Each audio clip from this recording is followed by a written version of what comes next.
The morning sun cast long shadows across the courtyard as tourists gathered. Among them was Marcus Webb, a traveler from California, his phone already recording. The palace was just another backdrop for his digital empire, a manufactured moment. James stood motionless at his post, red uniform crisp against grey stone. To the crowd, he is just a prop, something less than human. For 6 years, he'd stood through rain and heat, mockery and provocation, but he had never broken. Not once. His duty was absolute. Marcus watched tourists mock the guard, sensing the spark of viral potential. He whispered his plan to Sarah. "Don't do something stupid," she warned. The crowd had thinned. Marcus approached a vendor and bought a bottle of water. He unscrewed the cap, testing its weight. His phone was propped and recording. James noticed him. He had an instinct for trouble, reading the subtle body language. His training taught him to endure, to represent something greater than himself. Marcus counted down silently. 3, 2, 1. He lifted the bottle. He poured the water over the guard's head. It cascaded down the bearskin cap. Marcus grinned at his phone, already imagining the viral fame. But James did not move. Water drips from his chin, but he stood like stone. Marcus felt uncertainty. He'd expected a reaction, a crack in the armor. Sarah pulled his arm. "We need to go." But Marcus stood frozen. Something in those unmoving eyes held him in place, unable to look away. The sergeant appeared, thunderous. He ordered Marcus to be escorted away, but James finally moved, raising a hand to stop everyone in their tracks. He stepped down for the first time in hours, uniform soaped and dripping. James closed the distance between them until they stood face to face. The courtyard went silent. Even the pigeons seemed to pause their cooing. The weight of the name is in the man, not the uniform. The silent stand. Marcus's mouth went dry as the guard stood before him, water still streaming from his uniform. Up close, he could see the man was younger than he had thought, probably in his early 30s. There were lines around his eyes, not from age, but from years of standing in bright sunlight. His jaw was set, but there was no anger in his expression. Instead, there was something Marcus could not identify. James looked at the young tourist. He saw the expensive phone, the designer sneakers, the confidence of a life lived without consequence. He saw a boy playing at being a man, seeking validation through screens. He had seen hundreds like him. But today, something inside him shifted. Today, he would speak. "What is your name?" James asked, his voice quiet but carrying across the silent courtyard. Marcus hesitated. Marcus Webb." "Marcus Webb," James repeated, as if testing the weight of the name. "Do you know my name?" Marcus shook his head. "My name is James Mitchell. I am 32 years old. I have a wife named Elizabeth and a daughter named Sophie, who is 5 years old. Do you know what I was thinking about before you poured that water on me?" The question hung in the air. Marcus found himself shaking his head again, his confidence evaporating like mist. "I was thinking about my daughter," James continued. "This morning, before I left for my shift, she asked me why I have to stand so still when I work. She wanted to know why her daddy looks like a statue. Do you know what I told her?" James's voice is steady. "I told her that sometimes being strong means being still. I told her that I stand guard because I choose to serve something greater than myself. I told her that respect and discipline are not weaknesses but strengths. And then she asked me if people respect me when I stand guard." James paused, and for the first time, Marcus saw moisture gathering in the guard's eyes. Not from the water, but from something deeper. "I told her yes. I told her that people understand what the uniform represents. I told her that they see the sacrifice, the dedication, the honor. I told her that when people visit, they see someone who has committed his life to service. I lied to my daughter this morning, Marcus Webb. I lied to her because I did not want her to know that people like you see me as a joke." The words landed like physical blows. Marcus felt something he had not felt in years. Shame.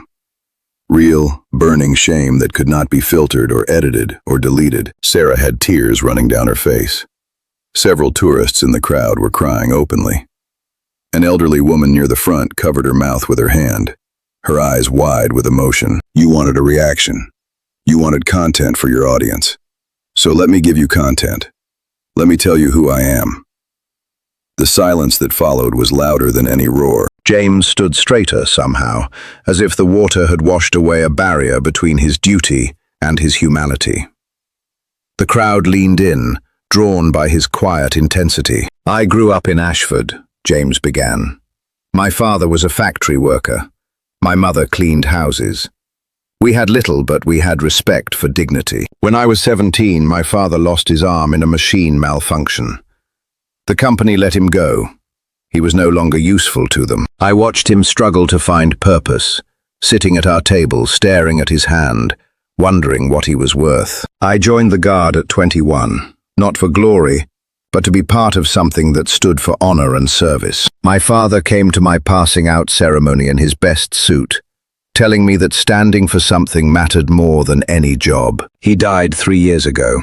His last words to me were that every time I wear this uniform, I represent those who choose service over selfishness. He taught me that dignity is not given by others, it is chosen by ourselves. James's eyes held Marcus with an impossible intensity. "So when you poured that water, Marcus Webb, you spat on my father's memory. You told my daughter her father's choice is worthless. You told every person who sacrificed comfort for duty that they are nothing more than objects for your amusement." Marcus felt hot, shameful tears. He wanted to apologize, but the words stuck in his throat like broken glass. "I do not hate you. I pity you. You live in a world where respect is currency and humans are reduced to content. You are disconnected from the very thing that makes us human: empathy." The crowd stood in a heavy, stifled silence. I have stood through rain and snow and never broken. But today you broke the illusion that respect still exists. This was a mirror being held up, reflecting something uncomfortable and true. James removed his soaked cap. "His cap weighs 8 pounds, he said. In summer, it's an oven. In winter, heavy with rain. Service has weight. Duty isn't comfortable. Representing something greater comes with a cost. Good people do bad things when they stop seeing others as people. Jail time or 3 months at the Veterans Hospital. Listen to their stories. Understand what service really means. Use your platform to give them the attention you seek. I trust you, Marcus. I believe you can become better." Marcus nodded with a new purpose. Respect was no longer optional. It was sacred. James believed in growth. The sergeant of the guard stepped forward, his expression stern, but with a flicker of respect. "Mitchell, are you certain about this? Protocol suggests we should press charges." James turned with quiet conviction. "Permission to speak freely, sir?" This young man didn't act out of malice, but out of a broken understanding of what matters. If we arrest him, he learns about legal consequences. If we give him this alternative, he might learn about human consequences. That might change him in ways a fine never could. The sergeant considered this, his jaw working as he thought. Finally, he nodded. "Very well, but this is on you, Mitchell. If he fails to honor this arrangement, it reflects on your judgment." James accepted the weight of that responsibility without hesitation. The sergeant's voice was hard as iron. 3 months at the Veterans Hospital, every weekend, 4 hours minimum each day. If you treat this as a joke, I will personally ensure charges are prosecuted to the fullest extent. Do you understand me? Marcus whispered. "Yes, sir. I want you to sit with your parents and watch the video of what you did today," James said, handing back the phone. "I want them to see it, and I want you to see their reaction." Marcus felt a fresh wash of shame at the thought of his parents' disappointment. James extended his hand. "This handshake is a contract. I am saying I believe you can do better. You honor your word, and I honor mine by trusting you. Which kind of man do you want to be?" Marcus gripped back firmly. "The kind who honors his word." As James turned to his post, an old veteran from the Falklands stepped forward. "I have never seen such grace under pressure," he said, his voice rough. "What you did today, that is what service truly means. Your father would be immensely proud." Voices rose from the crowd, calling him a credit to the uniform. A young boy saluted with precise motion. James returned it with equal precision, a small smile finally touching his lips. He had not just guarded a post, he had guarded a soul. Sarah approached James as Marcus stood frozen, processing the weight of the moment. Her makeup was ruined, but she held a dignity that had been absent before. "I need to apologize," she said. "I was a coward." James regarded her thoughtfully. "You spoke up. Sometimes we are caught between loyalty and conscience. You chose your conscience." "We all have moments where we wish we had been braver," James said. "The question is, do we let our regrets paralyze us, or let them teach us?" Sarah nodded, a new purpose in her eyes. "I want to volunteer at the hospital, if that's allowed." James looked surprised but pleased. Many of those veterans are lonely. They need people, not projects. The sergeant handed Marcus a card for St. Andrew's Veterans Hospital. "Ask for Patricia Mills. She'll set you up." Marcus took the card as if it were a lifeline. "I won't let you down," he promised. James corrected him. "Do not let yourself down. This is about who you choose to be from this moment forward." As the crowd dispersed, a man spoke up. "I've visited this palace 5 times. I laughed at how you don't react. I never considered the person inside the uniform. Thank you for opening my eyes." Others nodded, the realization rippling through them like a quiet wave. A teenage girl who had been filming did something unexpected. She deleted the video. Her friend gasped. "That would have gotten millions of views." The girl looked at James. "Because some things are more important than views. I don't want to be part of the problem anymore." Her friend slowly nodded and did the same. James watched with quiet amazement. In 6 years, he had seen thousands of cameras. He assumed he was just a compilation clip. He never imagined people would choose to protect the dignity of what they had witnessed. The sergeant cleared his throat. "Mitchell, get changed. You're soaked." "Guard Mitchell?" Marcus called out. "When I finish my 3 months, can I come back? Can I tell you what I learned?" James paused, then gave a single, solemn nod. "I would like that, Marcus Webb. I would like that very much." Marcus sat in his apartment, Sergeant Downing's card before him. Fear of the unknown gripped him. Sarah urged him to call. "Growth is about showing up, even when you're not ready," she said. He dialed. Patricia Mills answered. "The veterans here don't need your guilt. They need your time." The next morning, Marcus arrived at St. Andrew's, a place of history and quiet sacrifice. Patricia was firm. "If you're here just to check boxes, I'll know. These men and women deserve respect." "Let's start with Thomas Brennan," she said. "He's sharp, funny, and he does not suffer fools." Thomas looked at Marcus with shrewd eyes, cataloging the young man's uncertainty in an instant. "Another young person here to feel good about themselves?" Thomas asked gruffly. Marcus felt the words like a slap, but something in the lesson held him steady. He pulled up a chair and sat down, meeting Thomas's gaze directly. "I'm here because I need to understand what service means." Marcus told him about the Royal Guard, the water, and the choice he had been given. He laid it out plainly, accepting responsibility. Thomas laughed, a deep, barking sound. "You're lucky he didn't have you arrested on the spot." "I know," Marcus said. "He showed me more mercy than I deserved." Thomas repeated the word. "Mercy, that's a rare thing these days. He must have seen something in you worth saving." "Let me tell you about cruelty, Marcus. I've seen real cruelty. I've watched friends die in bombings meant to terrorize. I've carried pieces of children killed by indiscriminate violence.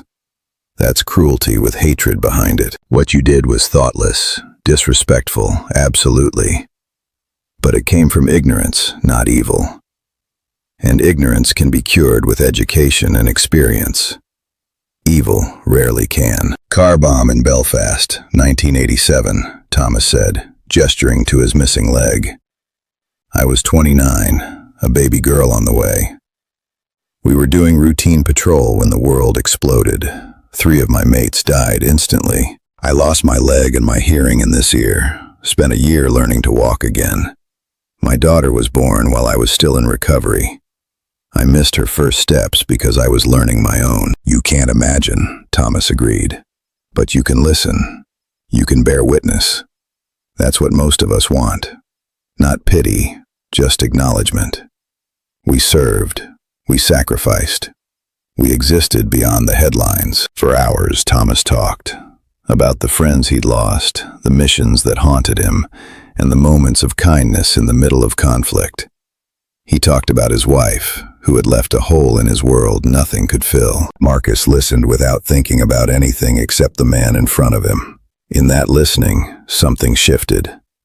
The world suddenly felt deeper, heavier, more real. When his time was up, Marcus was startled to realize 4 hours had passed. Thomas studied him with those sharp eyes. "You'll do," he said finally. "Come back next week." "I will," Marcus promised. "Thank you for sharing with me." Thomas watched him walk away. "Don't thank me yet," he replied. "Wait until you've heard enough that you can't sleep at night. Then we'll see if you're still grateful." In the quiet of the room, the weight of the stories lingered. A testament to the lives lived beyond the history books. 8 weeks into his volunteering, Marcus sat in the common room with 5 veterans. What had started as an obligation had become the most important part of his week. He no longer counted hours or thought about completion. He came because these men and women had become real to him in a way no amount of social media connection had ever achieved. Sarah had joined him after the 3rd week. She was currently helping Margaret, a former nurse, organizing decades of memories into some coherent order. Marcus watched them work together, saw the care Sarah took with each photograph, and felt grateful for her presence. Thomas wheeled over, a chess set balanced on his lap. "Ready to lose again?" he asked, with a knowing glint in his eye. Marcus grinned. "I'm getting better. I almost had you last week." "Almost," Thomas reminded him. "Doesn't count in chess or in life." "I will admit you're learning patience," Thomas replied. "That's something." As they played, Thomas asked the question he had been building toward for weeks. "What are you going to do when your 3 months are up? Are you going to disappear back into your old life? Or has this changed you?" Marcus moved his knight. "It's changed me," he admitted. "I can't go back to who I was. I tried to post something on social media last week, just a photo of my coffee, and I deleted it. It felt hollow, meaningless. Everything's meaningless if you're looking at it wrong," Thomas said. "A photo of coffee isn't inherently empty. It's about why you're sharing it. Are you sharing it to connect or to perform? That's the difference." Marcus realized then that he had always been performing. "I don't even know if I have anything real to say," Marcus admitted. Thomas told him to find something real, to tell their story. The video felt like a mountain he had to climb, impossible and terrifying. How could he possibly capture the weight of what he had learned? The weight of Thomas's lost friends, Margaret's memories of battlefield medicine, Jackson's quiet grief for an innocence lost in Afghanistan. "I'm scared I'll get it wrong," Marcus confessed. Thomas nodded. "Good. That fear is healthy. It means you understand the responsibility. We're not asking you to be perfect. We're asking you to be honest. Tell people what you learned. Tell them that we're still here, still living, still mattering." That night, Marcus sat at his computer and began to write. Not a script, but observations, feelings, the truth beneath the emotion. He wrote about Margaret, who had held dying soldiers. He wrote about Jackson, who at 32 had seen enough violence to age him decades. He wrote until his hands hurt, until the sun began to rise. Then he read it all back and started cutting, shaping, finding the truth. 2 days later, he returned to the hospital. He gathered the veterans, Thomas, Margaret, Jackson, and the others. He read them what he had written. When he finished, the room was silent. A silence that held the weight of everything they had shared. Margaret spoke first, tears running down her weathered cheeks.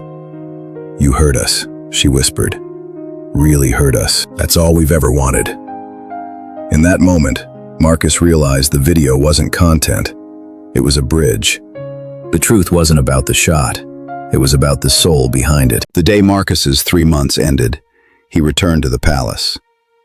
He wore simple clothes, carrying only himself and the weight of what he had learned. The guard recognized him and allowed him through to the courtyard. James Mitchell stood at his post, still and dignified. But when his shift ended, there was recognition in his eyes, and something that might have been satisfaction. "Marcus Webb," James said. "You honored your commitment." "I did more than that," Marcus replied. "I found something I didn't know I was missing." They walked to a quiet corner, away from the tourists and cameras, to speak of things that mattered. Marcus told him about Thomas, about Margaret, and the veterans who had shared their lives. He spoke of the video he had made, stories of honest reflection that had reached thousands of souls. "It's had 50,000 views," Marcus said. "But what matters are the comments. Veterans thanking me for listening. Families crying because someone finally acknowledged what their loved ones went through." James listened quietly. "That is service," he said simply. "That is what I was trying to teach you. Not through punishment, but through understanding." Marcus pulled out a small object, a regimental badge from Thomas's unit. "Thomas wanted me to give this to you," Marcus said. "He said one guard should honor another. You gave me a second chance, which gave him purpose again." James took the pin, his eyes filling with moisture. "I will treasure it," he said. They stood in comfortable silence, watching the tourists with a new understanding that these were people, not props. "Did I change?" Marcus asked. James considered this. The capacity for empathy was always inside you. You did not become a different person. You became yourself. Marcus felt the truth settle into his bones. He had simply removed the costume he had been wearing, the performance he had been giving, and found the human being underneath. "I'm going back to school," Marcus said. "Social work. I want to work with veterans, help them navigate the systems that often fail them. It will take years, but I have time." "That is a worthy path," James replied. "I would tell my daughter that grace and mercy can plant seeds that bloom into something beautiful. That my choice to serve still matters because of the ripples it creates." "People do respect the uniform, respect the service," James said. "They just sometimes need to be reminded why it matters." Marcus nodded, shook his hand one last time, and walked away with purpose. Behind him, James returned to his post, the regimental pin in his pocket. He stood not just for tradition, but for the belief that service, dignity, and human connection still mattered in a world that often forgot. The sun set, and two men carried forward the lessons they had taught each other. One standing guard, the other walking into a future built on empathy and the recognition that every person has a story worth hearing.